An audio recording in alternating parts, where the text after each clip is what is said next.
Picture this. You're seated at your desk, coffee in hand, ready to take on the day. But there they are, the person whose voice grates like nails on a chalkboard, whose presence feels like a storm cloud over your sunny skies. It's not just them. The irritation bubbles up from somewhere deep inside, rooted in your ancient survival instincts. Back in our hunter-gatherer days, traits like these could spell disaster. Disruptive personalities, defiance, or chaos seekers could mean the difference between survival and doom for a tribe. Today, those primal instincts linger, firing off alarm bells even when the situation doesn't warrant it. But what if this frustration had more to do with your own shadow, the part of yourself you've buried or outgrown, than the person in front of you? Annoying people are everywhere. They're in our offices, in our families, and sometimes even in our closest circles. They're the ones who interrupt, dominate conversations, or cling to negativity like it's their life raft. But here's the kicker. They're not doing it to make your life miserable. Often, their behavior stems from things entirely beyond their control, childhood conditioning, neurodivergence, or simply not knowing how they come across. It's not malicious, it's human. And if you're stuck working with them, avoiding them isn't an option. That's where a survival guide comes in handy. First, let's dismantle the myth that these behaviors are universally annoying. What sets your teeth on edge might barely register for someone else. This discrepancy often points to personal triggers, an unresolved sensitivity, or a memory tied to someone similar. Recognizing this can diffuse the initial wave of irritation, shifting your mindset from frustration to curiosity. But let's be real, sometimes curiosity isn't enough. Their quirks persist, grating against your nerves like sandpaper. So what then? Start with empathy. Yes, empathy. Before you roll your eyes, consider this. Most annoying traits have roots in insecurity or a yearning for validation. The arrogant colleague? They might be masking crippling self-doubt. Chronic complainers? Often, they're seeking sympathy in a world where they feel unheard. Even passive-aggressive behavior, maddening as it is, can stem from fear of confrontation, fear of rejection, fear of being truly seen. Arrogance, for instance, isn't always confidence, it's a shield.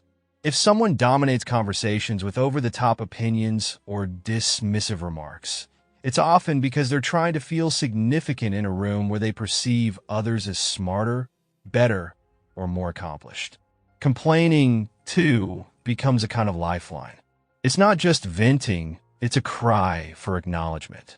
Every grumble, every tale of woe, releases a fleeting rush of dopamine, a chemical reward that momentarily fills the void of loneliness or inadequacy. And then there's the passive-aggressive behavior, the pointed silences, the veiled barbs. This isn't just frustration bubbling under the surface. It's a coping mechanism, a way of expressing anger without risking the rejection or conflict that direct confrontation might bring. Understanding these motivations doesn't excuse the behavior, but it reframes it. Of course, understanding someone doesn't mean you have to like them or tolerate everything they throw your way. Empathy is about perspective, not obligation. You can recognize their struggles without signing up to be their emotional dumping ground. Setting boundaries is where the magic happens. Boundaries aren't about changing the other person. They're about protecting your peace. Start by identifying the specific behaviors that set you off. Maybe it's the endless interruptions or the constant stream of complaints. Whatever it is, name it. Once you've pinpointed the triggers, communicate your limits clearly and kindly. Let them know, for example, that if they steer the conversation toward negativity, you'll politely excuse yourself. The key here is firmness without hostility. You're not punishing them. You're prioritizing your mental well-being. But what happens when you do set those boundaries and they push back? This is where many people falter. Some might double down on their annoying traits, digging in out of defensiveness or denial. They may even lash out, casting you as the villain in their story.